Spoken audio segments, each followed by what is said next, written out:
You know that feeling, right? That rumbling in your stomach? We all think we know what hunger is. But what if I told you that's just a tiny piece of the puzzle? Today, we're diving into the incredible science of what really pulls the strings on our appetite. We've all been there, haven't we? You're staring down a cookie or a bag of chips and telling yourself, just be stronger, just say no. So let's kick things off with the one question we've all asked ourselves. Is this whole thing really just a battle of willpower? Well, the latest science has a pretty clear answer, and it's a big old nope. This idea that hunger is just a simple switch we can flip off is, frankly, a myth. Neurobiology shows us it's way more complicated. It's actually a super sophisticated conversation, a constant back and forth between your body's physical needs and your brain's powerful reward circuits. So here's our game plan for today. First, we're going to move past that willpower myth and meet the 3 different types of hunger that are actually running the show. Then we'll get into what happens when those signals get scrambled.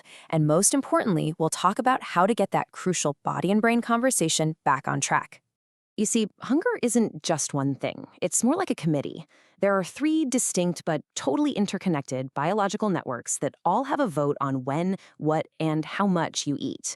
So let's meet the committee. And here they are. First, you've got homeostatic hunger. Think of this one as your body's practical accountant. Then there's hedonic hunger, who is definitely the pleasure seeker of the group. And last but not least, conditional hunger, the one that's all about habits and routines. Let's break them down. Okay, first up is homeostatic hunger. This is your energy gap drive. This is the real deal biological need for fuel. It's your body's way of saying, hey, the tank is running low, we need to refuel. This whole process is managed by hormones, with ghrelin acting like the gas light coming on, and leptin being the signal that says, okay, the tank's full. Next up, we have hedonic hunger, the pleasure seeker. This is the reason you can be completely stuffed from dinner, but you still have room for dessert. It has absolutely nothing to do with needing energy. It's all about reward. This drive is fueled by your brain's dopamine circuits, which create this intense wanting for something delicious, just for the pure joy of it. And our third player is conditional hunger, which you can think of as the learned habit drive. Do you ever suddenly feel hungry just because the clock hits 12? Or you walk into a movie theater and bam, you have a craving for popcorn? That's conditional hunger. It's your brain seeing a cue it has learned to associate with eating, and it fires off the appetite signal automatically. Now, in a perfect world, these 3 systems work together beautifully. But what happens when the communication lines get cut? This brings us to a really critical part of our story, when signals go silent. This is where we see a phenomenon called molecular deafness. So normally that I'm full hormone, leptin, sends a message to the brain and the brain goes, got it, time to stop eating. But when your body is constantly pumping out high levels of leptin and insulin, the brain basically gets overwhelmed and becomes resistant. It's like your body is shouting, we're full, but your brain has noise-canceling headphones on. It can't hear the signal, so it thinks you're starving even when you're not. And while your brain is deaf to those fullness signals, the pleasure-seeking system gets completely hijacked. Ultra-processed foods, the stuff that's scientifically engineered to be irresistible, they send our dopamine circuits into absolute overdrive.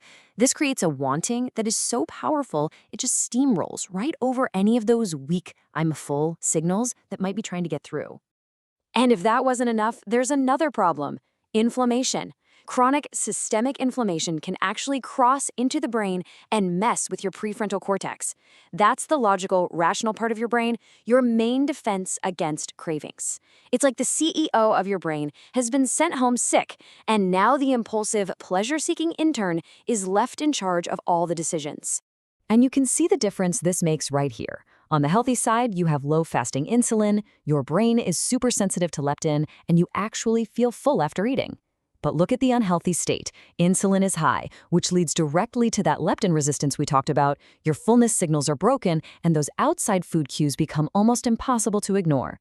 It's a setup for an automatic, unstoppable urge to eat. Okay, so the system is broken, the signals are scrambled, and cravings are running the show. I know it sounds pretty bleak, but here is the most important part. It is not a permanent condition. This brings us to our final section, restoring the conversation.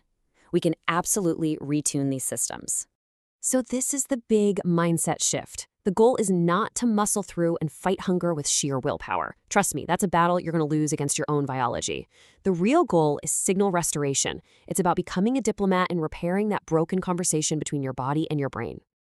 And we do that by going after all three systems we talked about. We need a strategy to repair the basic homeostatic signals, another one to turn down the volume on those hedonic cravings, and a third to deprogram those automatic conditioned cues. So, to fix our basic energy gauge, we've got 4 powerful tools. Starting your meals with protein sends the strongest possible "I'm getting full" signal.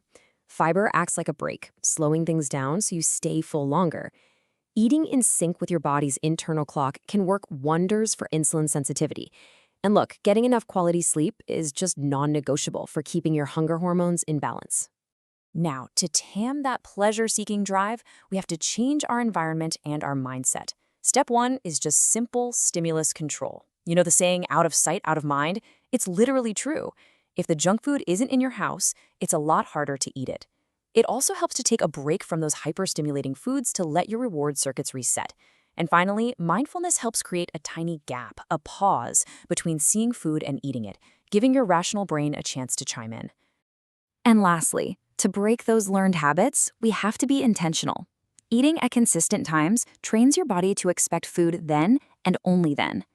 Making simple rules like "I only eat at the kitchen table" helps cut the wire between watching TV and snacking.